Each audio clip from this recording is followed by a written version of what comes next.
This story is titled, I Gave $15,000 to Save Our Home.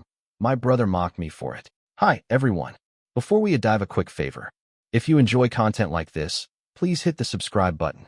It's free, supports the channel, and make sure you never miss out on amazing video. Alright, let us get started. I handed over $15,000 to keep my parents from losing their house, and all I got in return was my brother's sneering. It's just the backup plan when things go south. Then my mom, cold as ever, said, "We only took your money because we had no other choice." I just stood there, stunned. "You used me?" I asked. They laughed. Of course they did. "You think we respect you?" My brother shot back. I didn't say a word, just sat there, quiet. The very next morning, they blocked my number. A month passed. Then they showed up unannounced, car barely running, fake smiles barely holding. After years of keeping my head down and playing the quiet one in the family, I stepped up and gave them everything I had, 15 grand, to bail them out after Bryce's business tanked. I thought it would mean something. But instead of gratitude, I got mocked and dismissed like I was just some emergency fund they never respected. The day after I wired the money, I was cut off. Phone calls, ignored. Messages, blocked. Then, a month later, they turned up on my doorstep, looking like life had chewed them up.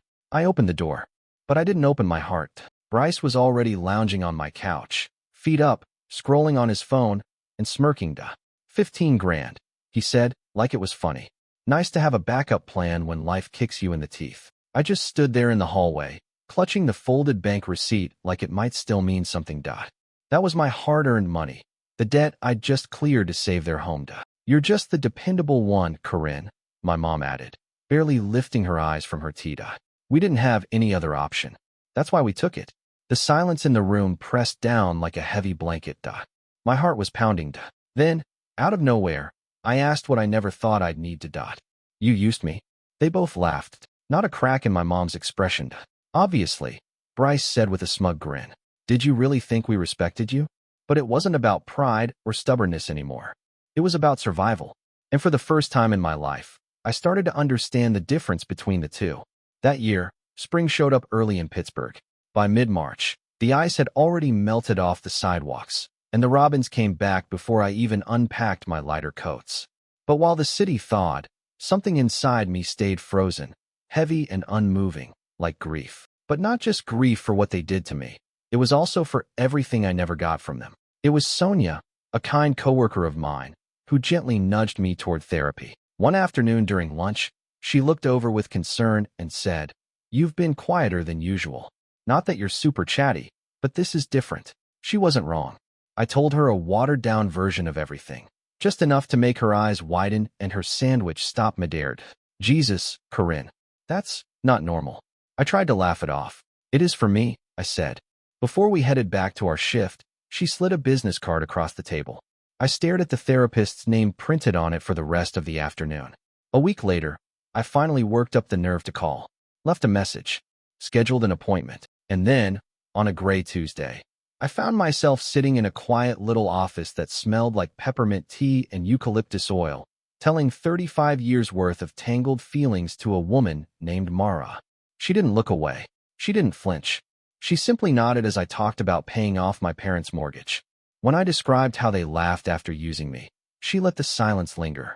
And when I said, they never said they loved me unless it came with strings, she just scribbled something down like she'd heard it all before, which somehow made it sting a little less.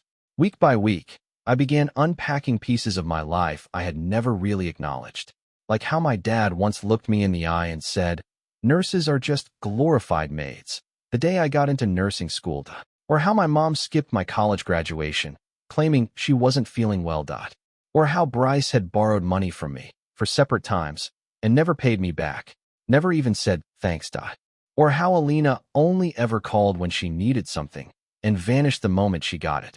I had spent my whole life patching the sails for everyone else, while my own ship slowly drifted out to sea. And the worst part? I didn't even know who I was without the roles they'd handed me, but I was starting to figure it out. Mara didn't hand me any magic list of steps to follow. No instant fixes, just a slow unraveling, small breakthroughs, and the occasional gut punch of guilt whenever I admitted that I'd been mistreated, especially by the people who were supposed to protect me. Then, in late April, I saw my sister again, not in person, but on Instagram. A tagged photo popped up. Alina, dolled up in glowing neon lights at some rooftop party in LA, looking radiant. The caption said something like reclaiming your energy and cutting off toxic ties. I actually laughed out loud. We hadn't spoken in nearly a year. Not a single mention of our parents. I wasn't even sure she knew what had happened. Part of me wanted to message her, ask if she had any clue what they'd done, or maybe to remind her she wasn't the only one they'd hurt. But I didn't. Not because I'd forgiven her, but because I didn't owe her anything anymore. And that was a strange kind of peace. Another month passed. The protective order held. The investigation confirmed the signatures weren't mine, and the fraudulent loan got cleared. The bank mailed me an apology letter, but it rang hollow. Trust, once scorched, doesn't come back with a few typed lines. Every now and then, I thought about writing a letter to my parents, not to make amends, but just to finally say what I never got to. But I always tore up the idea before it grew legs. What was the point? I knew who I was now. I was the one who survived being treated like a spare part. And once you realize that, you stop begging for a seat at someone else's table. You go build your own damn house. That summer was the first time in years I felt anything close to peace.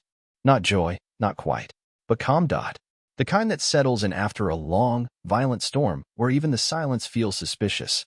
I filled my time with hospital shifts and weekend hikes in the Laurel Highlands. And you know, the world looks a whole lot brighter when you're not constantly bracing for a phone call that ruins your day. I started reconnecting with old friends from nursing school. Said yes to dinners I used to turn down.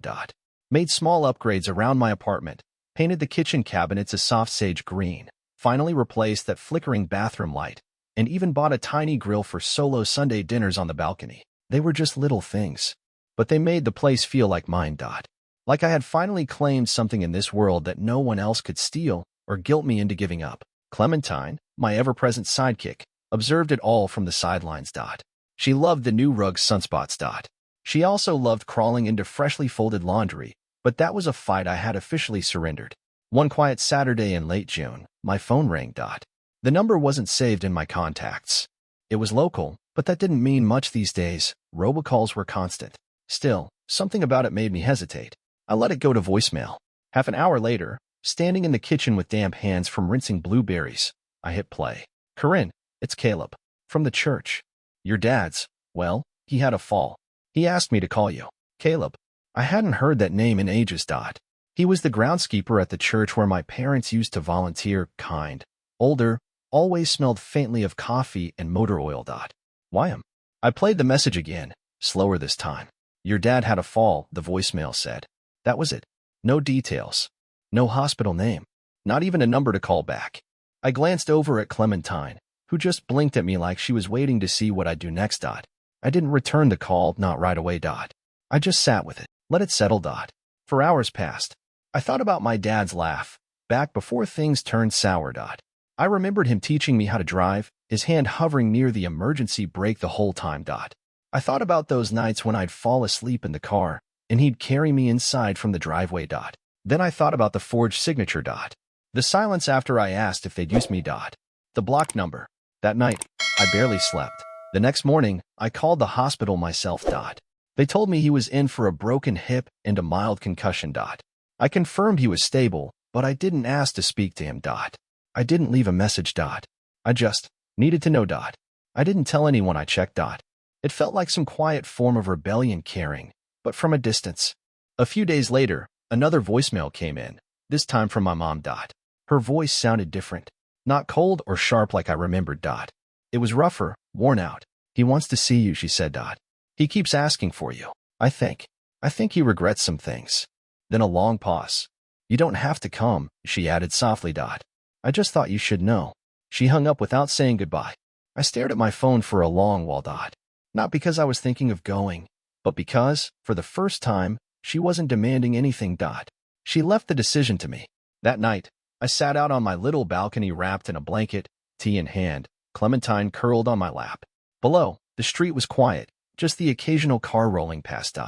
I listened to the city breathe, and I found myself wondering, not for the first time, if someone regrets what they did, but only after they've been caught.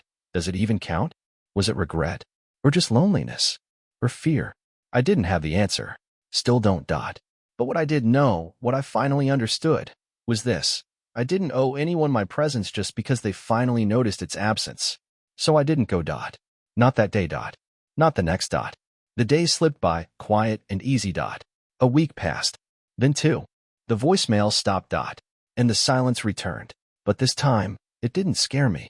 Revenge is a funny thing. We grow up thinking it's dramatic, loud fights, slammed doors, burning bridges. But I've learned something else. The best revenge doesn't shout. It lives. It breathes. It builds a life your enemies can't touch. My parents thought I'd stay small. That no matter what they did, I'd come running when they snapped their fingers. They believed I'd always be reachable. Always willing. Always the one they could bleed dry. But they were wrong. I learned how to say no. Quietly, firmly, over and over. That was my revenge. I didn't show up when Dad was released from the hospital. I didn't offer rides or errands or money. I didn't flinch when I saw their old car listed for sale to cover the bills. And when Alina finally texted me, her first message in over a year, it was just one line. Hey, I heard Dad's not doing well.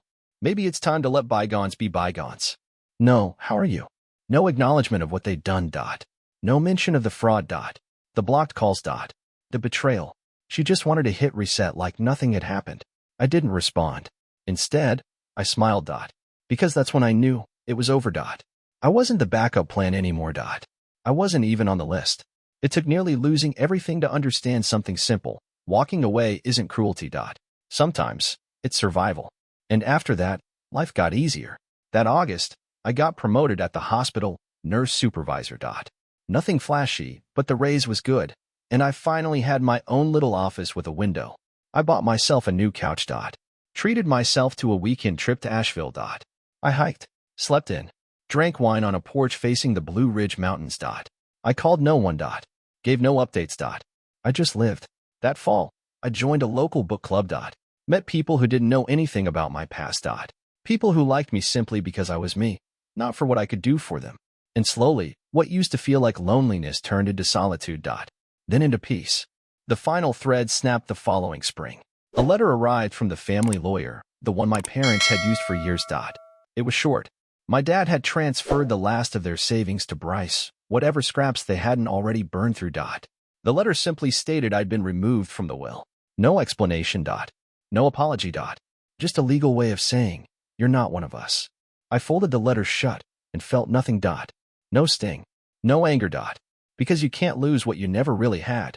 The next morning, I donated $5,000 to a local scholarship fund for nursing students like me, the ones who are always overlooked. It felt like a full circle closing. A week later, I sent one line to the lawyer. Thank you for the closure. And that was that. The real revenge? It wasn't yelling. It wasn't burning bridges or writing angry letters. It was living well. Fully. Deliberately. It was building a life they would never be part of again, and watching them knock on a door I'd long since locked. Now, as I sit here tonight with Clementine curled beside me, tea in hand, soft music humming through the room, I understand something I didn't before. Some families are made by blood. Others are built by boundaries. And mine began the day I finally chose myself.